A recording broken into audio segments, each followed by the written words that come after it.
and share my screen.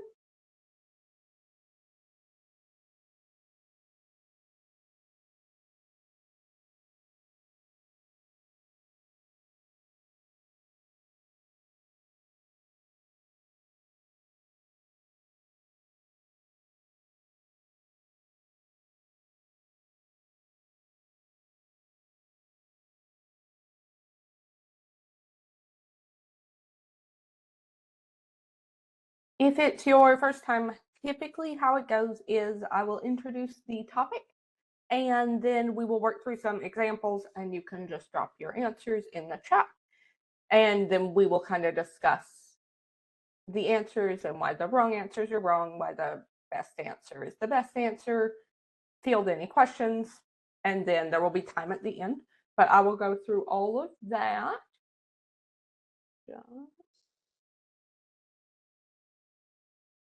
All right, let's get started. What are assumptions in critical reasoning questions?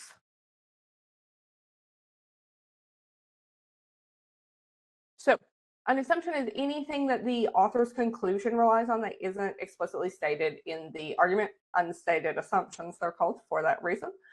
And these are pretty key to a lot of critical reasoning questions because of the way the test works. You can't disagree with supporting evidence, which is something that's stated, and then the author assumes that their argument is correct. So if you're dealing with their conclusion, obviously they assume that they've considered all the variables and that their conclusion is sound based on the premises that they have supported it with. But the assumptions that they haven't stated are the area where you can weaken an argument, strengthen an argument, anything like that. So we're going to work through 6 examples. You will get 2 minutes to answer each one on your own, and then we will go through and review the answers together. If you have any questions, like I said, about the questions as we go, then we'll have a little time to discuss them. If you have questions at the end, then we will have some general question time at the end. So let's get started. We are going to start with some easier examples, and then as we progress, they'll get a little bit more difficult, just so you know what to expect. Oh, this is sort of what I talked about. Assumptions matter because they are the only place that we have any wiggle room to affect a conclusion by pointing out assumptions that the conclusion relies on and either verifying that they are true or untrue, but we are just going to be identifying them, which is a great place to start when you're new to critical reasoning since it carries over to so many other question types. Okay, here's our first example. I will give you 2 minutes.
Okay.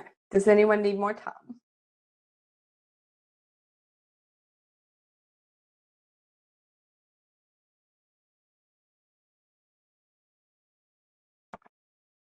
Let's look at our breakdown so that we can see what conclusion we need to support. Side by side, let me read the prompt. Side by side tests of fruits and vegetables grown using conventional and organic methods have found no significant differences between the levels of key nutrients in the conventionally grown produce and the levels of those nutrients in the organically grown produce. Thus, there is no reason to believe that there is any health benefit to be derived from eating organically grown produce rather than conventionally grown produce. So the beginning part, side-by-side tests have found no significant differences between the levels of certain nutrients in organically grown produce and the levels of those nutrients in conventionally grown produce. The conclusion, there is no reason to believe that there's any health benefit to be derived from eating organically grown produce instead of conventionally grown produce. So let's look at our options first. Fruits and vegetables that are grown using organic methods do not taste different from those grown using conventional methods. Our conclusion is not about taste, so that is not a necessary assumption. B, plants take in nutrients from the soil as a necessary aspect of their growth processes. That doesn't differentiate between the two things that we're comparing, so that's not helpful. C, conventionally grown produce does not contain significant levels of health-harming chemicals that organically grown produce does not contain. So if there is no reason to believe that there is any health benefit to be derived from eating organically grown produce, and that's based on the fact that key nutrients in conventionally and organically grown produce are equivalent, then this is a necessary assumption, because if we negate it and there is significant levels of health-harming chemicals that organically grown produce does not contain, that conventionally grown produce does contain, then the conclusion does not hold up anymore. D, the differences between the prices of most organically grown produce and those of most conventionally grown produce are not justified. We aren't talking about price. And E, the method used in farming organically grown produce tends to be more labor intensive than those used in farming conventionally grown produce. We're not really talking about relative labor intensity. So C is our best choice. And kind of for the reasons I said, just pay attention to how the conclusion is affected, and anything that's about an adjacent conclusion like price, we're just not concerned with in this argument. Let's look at our next example.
You can either drop your answers in the chat or keep them to yourself. It's totally up to you. Sometimes if you drop them in the chat, then if there's like some discourse, then I can be prepared to more elaborate on like controversial answers, but you do not have to share them in the chat. Most residents of Spring Hills lack health insurance. Blue Health, a nationwide health insurance company, just announced that it will offer health insurance for a deeply discounted price to all Spring Hills residents who do not have any pre-existing conditions. Therefore, by next month, most Spring Hills residents will have health insurance. Let's look at our breakdown. So, background, they're just clarifying that most residents of Spring Hills lack health insurance. Premise, this insurance company, Blue Health, has announced that it will offer health insurance to all Spring Hills residents who do not have any pre-existing conditions at a deeply discounted rate. And conclusion, by next month, which is a very fast turnaround, I think, to expect, most Spring Hills residents will have health insurance. Let's look at our answers.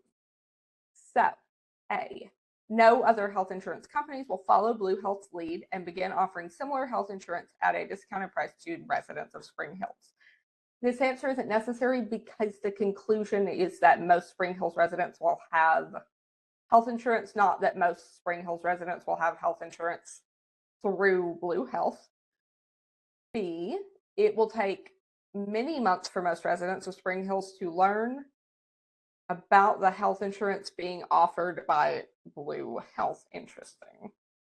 So,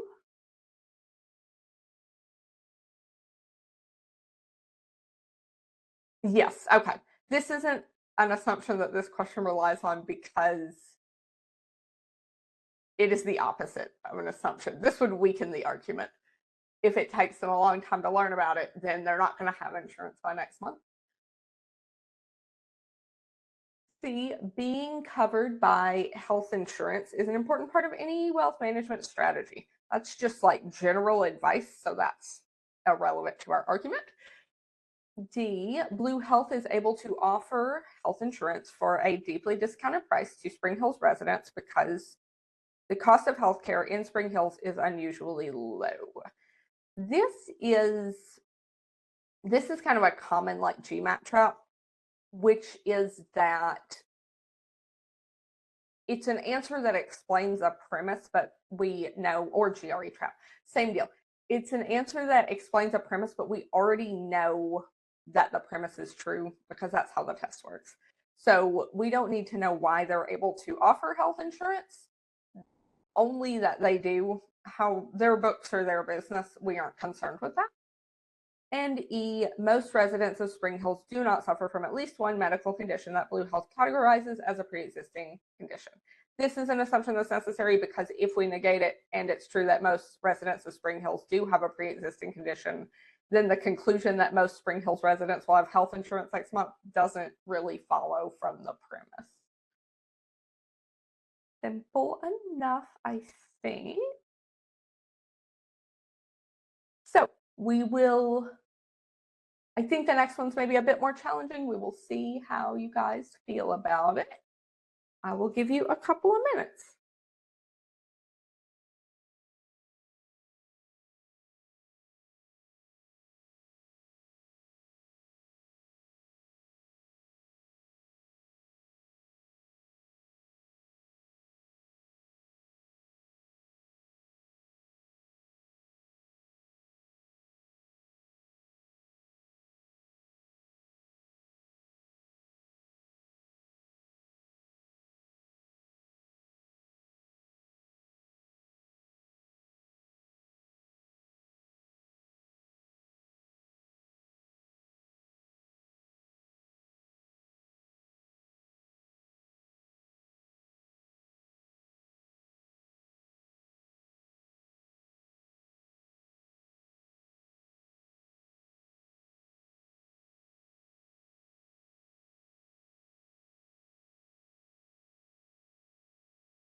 Okie doke. In the country of Junipero, mangoes are being grown, processed, and shipped to markets in Junipero at the maximum possible rate of 2,000 mangoes per day. In Junipero, when demand for a good exceeds the supply of that good, the cost of that good increases. Thus, since the current level of demand for mangoes in Junipero is 3,000 mangoes per day, the price of mangoes sold in Junipero will soon increase. Which of the following is an assumption upon which the argument depends? So, in Junipero, they are processing mangoes already at the maximum possible rate of 2,000 per day. Premise: when demand for a good exceeds the supply of that good, the cost of the good increases. Note on this premise, because of the way critical reasoning arguments work, sometimes they will explain concepts that are very obvious. And that is because they don't expect you to bring like a lot of external knowledge to the question, that anyone should be able to read the question and solve it. So that is why they throw things like that in. Premise: the current demand for mangoes in Junipero is 3,000 mangoes per day. And the conclusion: the price of mangoes sold in Junipero will soon increase. Let's look at our choices. Which of the following is an assumption? Most residents of Junipero will begin to substantially reduce their mango consumption. That would weaken our conclusion because that implies that the demand would go down, and so the price would perhaps not have to increase. So A is not a good fit for us. B. Mango production in Junipero is limited by the relatively small number of acres available in the country for growing mangoes. This is, again, an answer that explains a premise, but we do not need our premises explained. C. Almost all residents of Junipero will not begin to travel to and purchase mangoes in the nearby country of mangosteen, where mangoes are less expensive than they are in Junipero. This is a necessary assumption, because if we negate it and all the residents of Junipero do travel to mangosteen, which is nearby and also where mangoes are less expensive, then the price might not go up because the local demand would go down. But if we assume that that's not going to happen, then the conclusion can hold. D. There are other fruits sold in Junipero that have the same taste, texture, and consistency as mangoes. This one's a little bit tricky because it's not a necessary assumption for sure. It seems like it's suggesting that there might be a substitute, but that is not. If that was true, then that might weaken the argument a bit. But even with the specificity of it, I'm not sure it would, because you could also argue that people eat mangoes for some other reason, like color. Anyway, it's definitely not an assumption that this argument relies on. And E, over the past few months, mango farmers have developed innovative ways to increase the number of mangoes that they are able to grow per acre of farmland.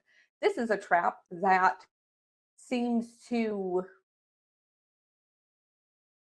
imply that they might be able to increase their supply, but we already know from the premises that they are already processing mangoes at the maximum possible rate of 2,000 mangoes per day. If it did not say that, maybe this would hold water to affect the argument one way or the other, but we already know they're at the maximum rate, so that would not help us.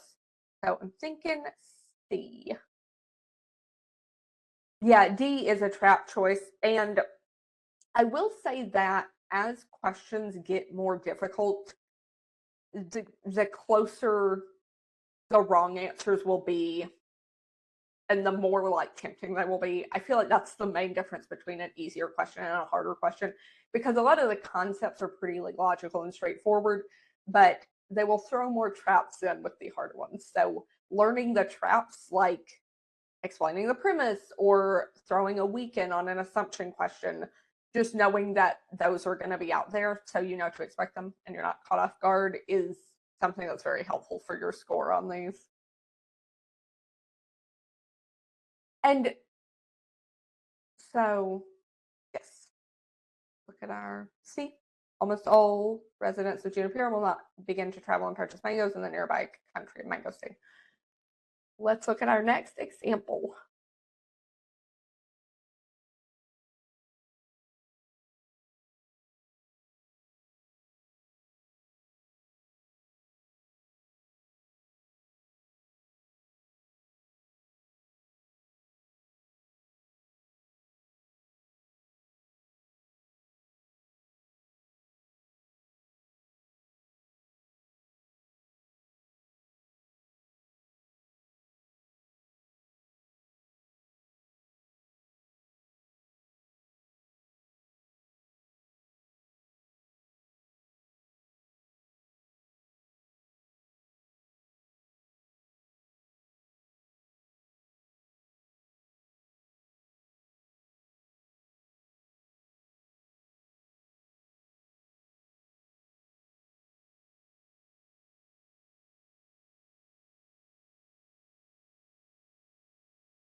Okay, does anyone need more time?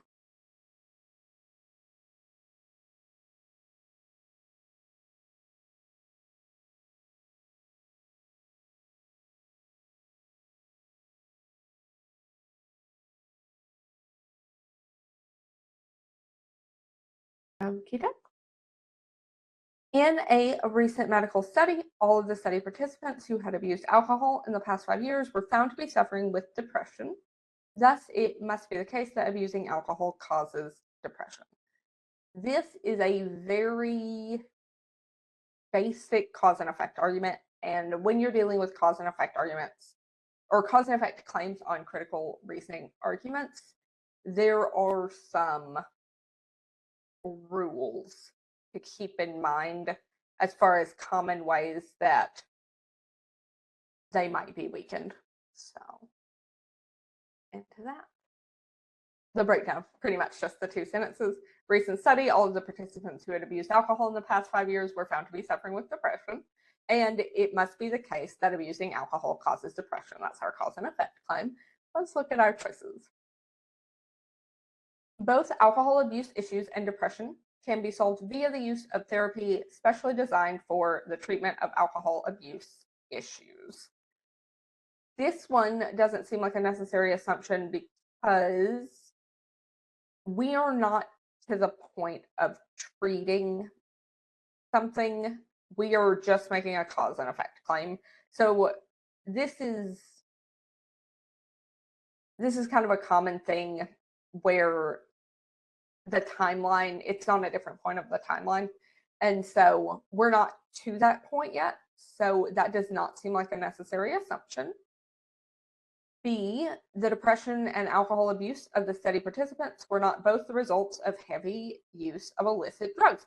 So this is a necessary assumption because when an author makes a cause and effect claim, they're assuming some things. They're assuming that the order is right. So the cause comes first and then the effect.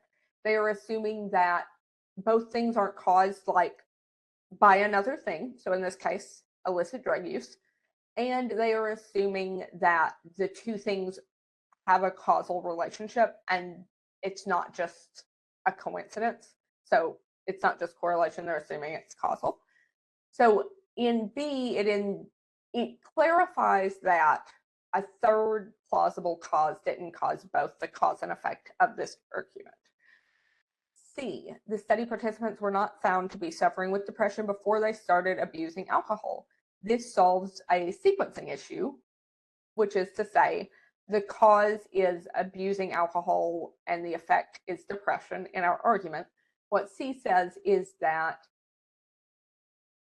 the study participants didn't already have depression, which helps rule out the possibility that the sequencing is backwards. So that is a necessary assumption. D, the study was not set up in a way such that people who were not suffering with depression would be very unlikely to participate. This is a necessary assumption because if we negate it, say like they only invited study participants from like a clinic for the treatment of depression versus they invited study participants in some more neutral area. If they only invited participants in a place where a disproportionate number of them would be suffering with depression, then that could skew the study results. But this clarifies that they did not do that. And E, the concurrence of alcohol abuse and depression seen in the people studied was not merely a coincidence. So E clarifies that it wasn't just a correlation, but there was a causal effect. So A is the only one that isn't a necessary assumption. Perfect. And then I think the next one is a little bit more challenging. So let's look at it.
All right. Does anyone need more time? Okay. Home ownership, as opposed to renting a home, can have many benefits, both for individuals who own homes and for society as a whole. While fewer than 50% of the country's citizens own homes, the government does little to encourage home ownership. By doing more to encourage home ownership, by making people aware of the advantages home ownership has over renting, the government could improve conditions both for individuals and for society in general. So, homeownership can have many benefits both for individuals and for society. Right. Fewer than 50% of the country's citizens own homes, and the government does little to encourage home ownership. Conclusion, by doing more to encourage home ownership, by making people aware of the advantages of home ownership over renting, the government could improve conditions both for individuals and for society. This argument does have a gap. I think that it's pretty apparent, but we will go through the choices and see. A, crime rates are lower in cities in which the ratio of homeowners to renters is relatively high because people who own homes tend to feel invested in their communities. So we know that home ownership, as opposed to renting a home, can have many benefits both for individuals who own homes and for society as a whole. This might be a way that it has benefits, but we don't really need to know that how the benefits work, only that there are benefits. B, people involved in government are interested in improving conditions for individuals and society at large. This one's kind of tempting, but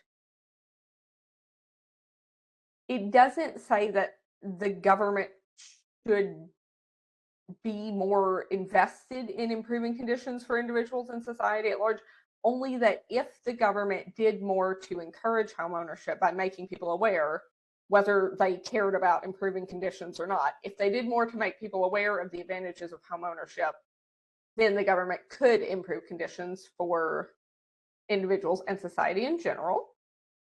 C, without government encouragement to buy homes, most people in the country will choose to rent the homes in which they live. This is not a necessary assumption because there could be other things going on. I mean, when they propose this plan, they're not saying that this is the only way to encourage people to buy more homes. They're just saying that this is a way that would encourage people to buy more homes. So just because someone proposes a plan, that doesn't mean that they're saying it's the only plan or that it's the best plan. They're just saying it's a plan that will have this effect. D, the post-retirement housing expenses of people who own homes are often lower than those of people who rent. This one supports the premise that there's benefits for home ownership for individuals, but we already know that there's benefits. We don't need to know the specifics. And E, some of the people who are currently renting homes or considering renting homes could afford to buy homes should they choose to do so. This to me is the big gap in this, because the argument's conclusion relies on people being able to do this.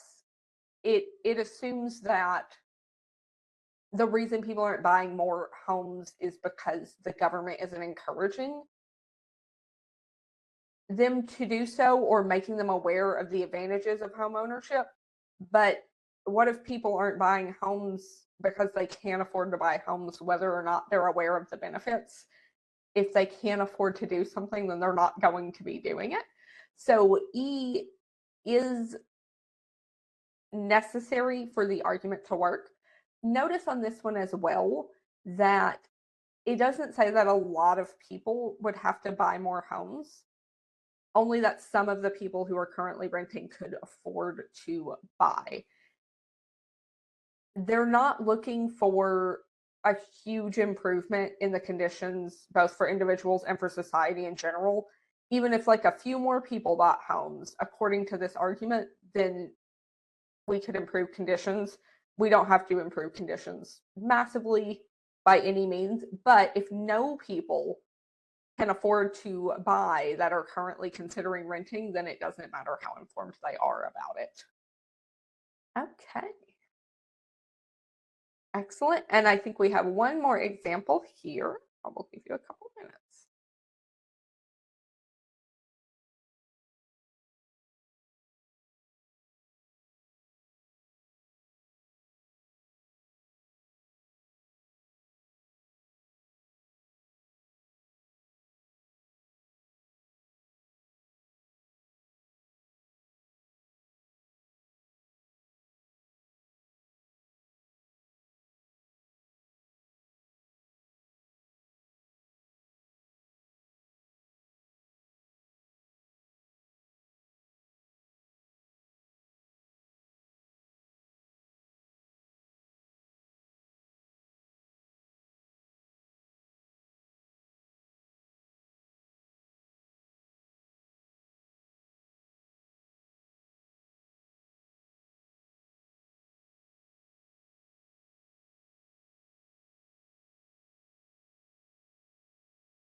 Okie doke.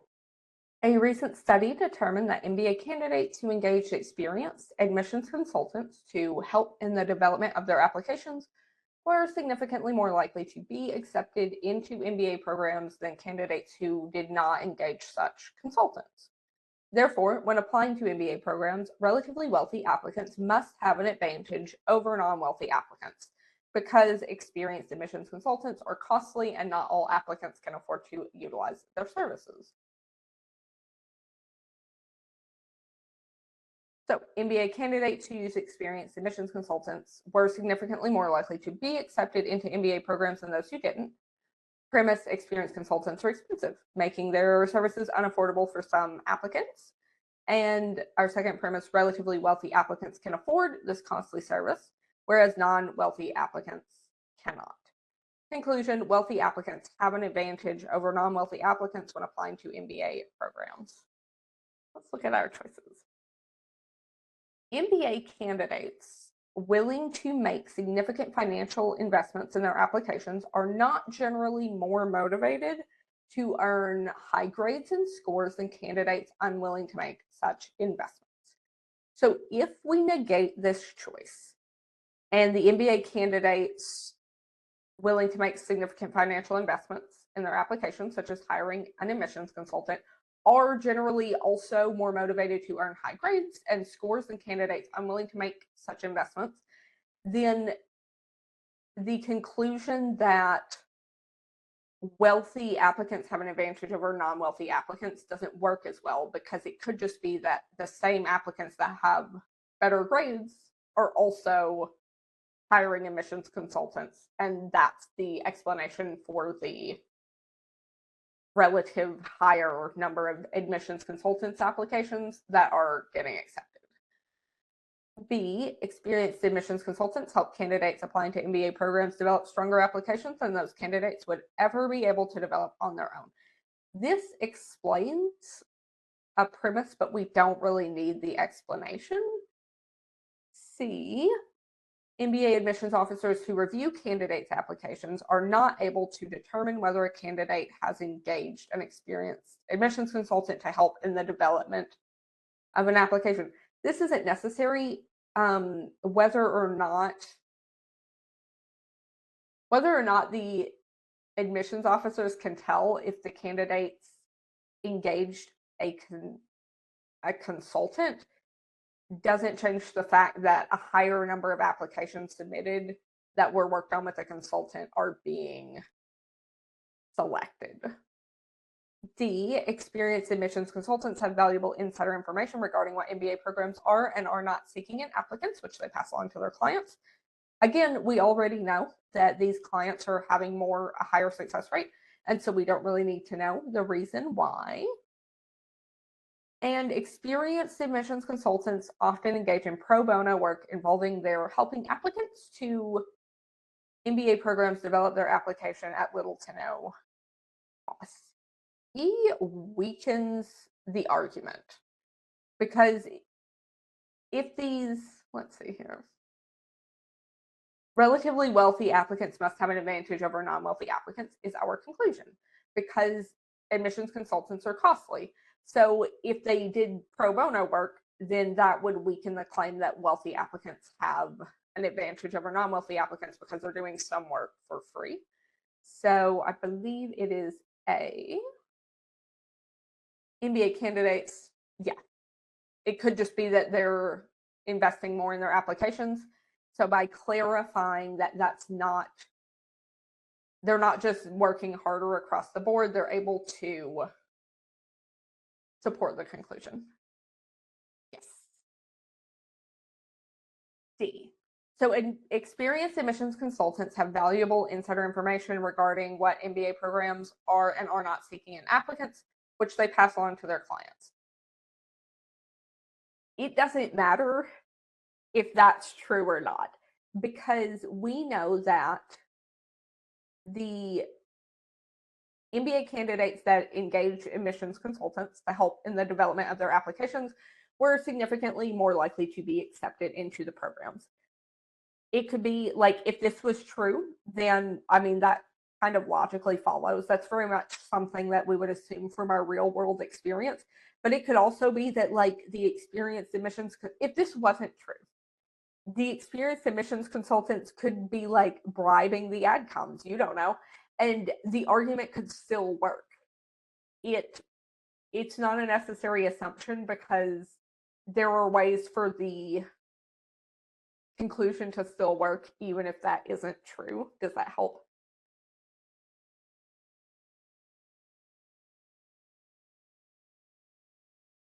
All right. Any other questions on this one? Great. That was my examples. So we do have a promo code off the GRE course. And also we have a promo code off of like Live Teach. That's Rich. He's fun. But just an FYI, if you're interested in either of those, I can definitely like drop the codes in the chat. If you have any other questions, then it's a great time to ask them. Any like general test strategy type questions, anything like that. Any questions about the questions if I went through them too quickly or you missed one of my explanations, I'm happy to go back.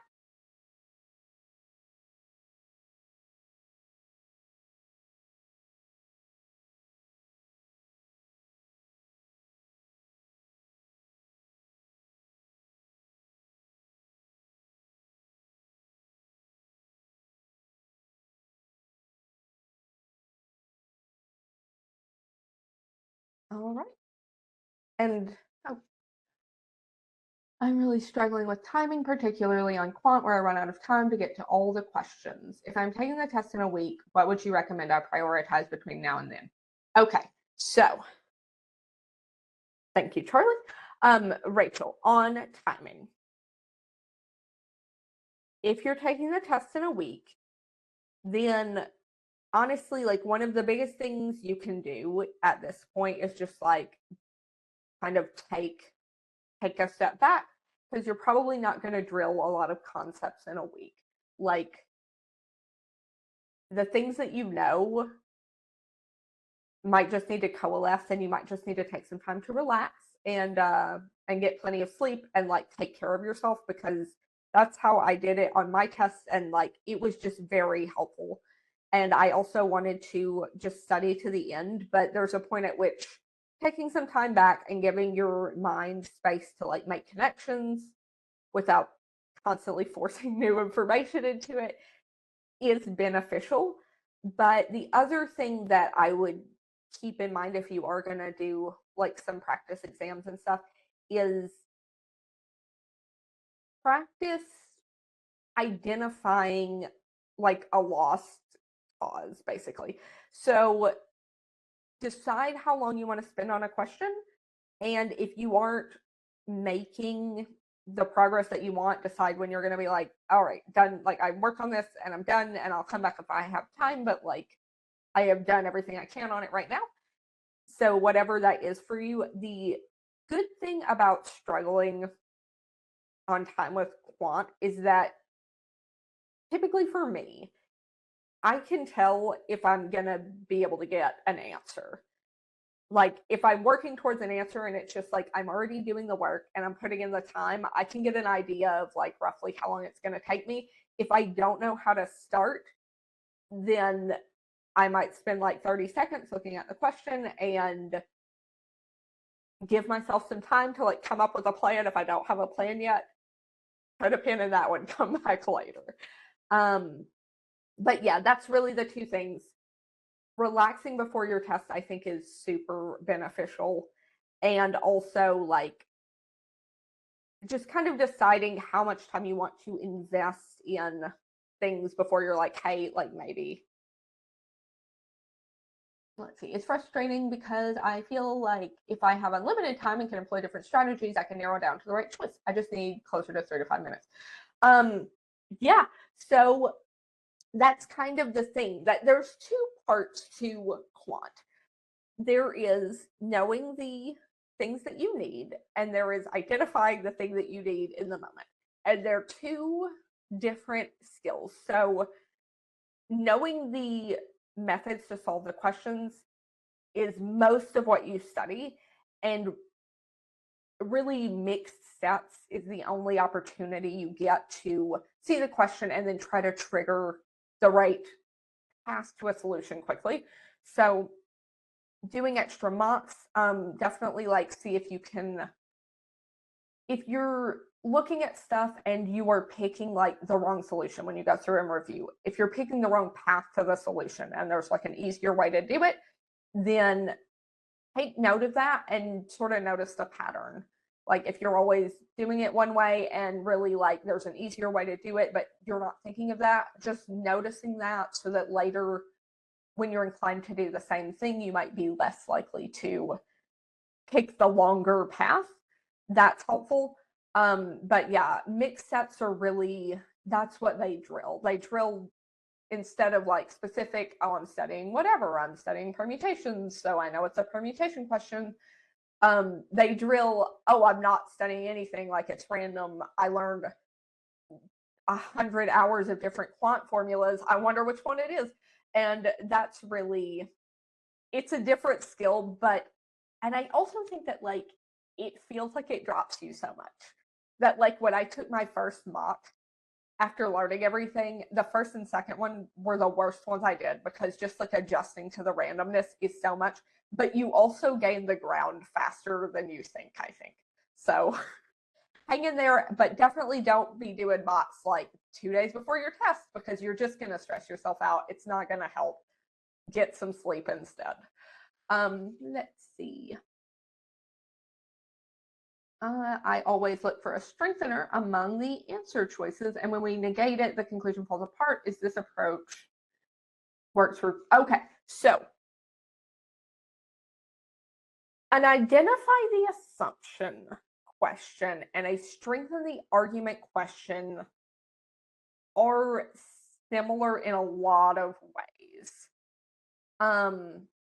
The difference is that if it's a strengthen the argument question, there's usually like different ways to strengthen it. But typically an assumption will always strengthen the argument because it's necessary for the conclusion.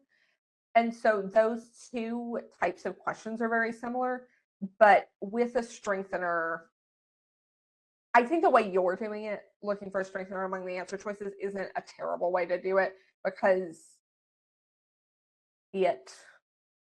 all assumptions that are necessary will strengthen the argument.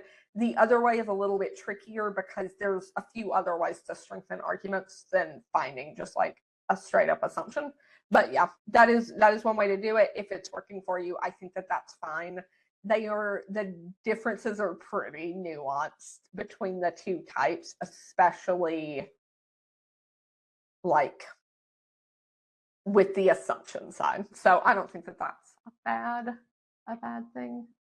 Yeah, a strengthener always brings in new information, but in a lot of cases, an assumption will do that too. So as long as you're not having a problem finding them, I don't think that it's a problem. I just wouldn't necessarily be looking for assumptions on strengtheners because there is a couple of other methods for strengthening. And if you limit yourself to assumptions, you might miss like a different choice. Any other questions?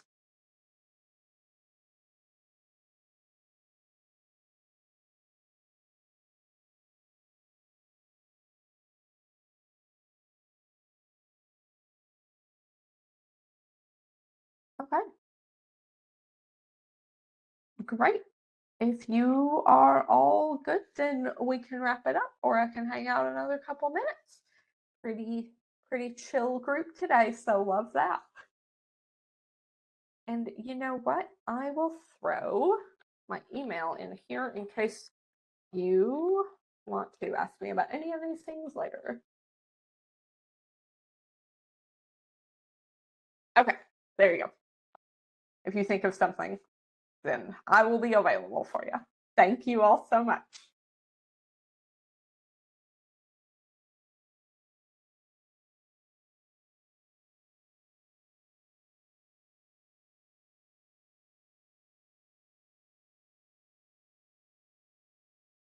Have a good weekend.